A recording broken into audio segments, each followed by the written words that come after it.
Dieses zu erwerbende gut gepflegte 5-Zimmer-Einfamilienhaus liegt in Rüdersdorf. Das Objekt verfügt über einen Keller. Es hat 3 Schlafzimmer und 2 Badezimmer. Die Ausstattung befindet sich in einem guten Zustand.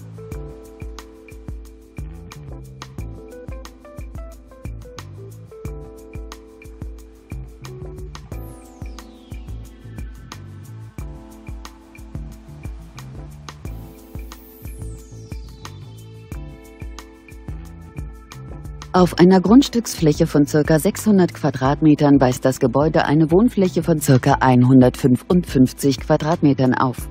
Das Haus steht für 249.000 Euro zum Verkauf. Gern beantworten wir Ihre Fragen. Kontaktieren Sie uns.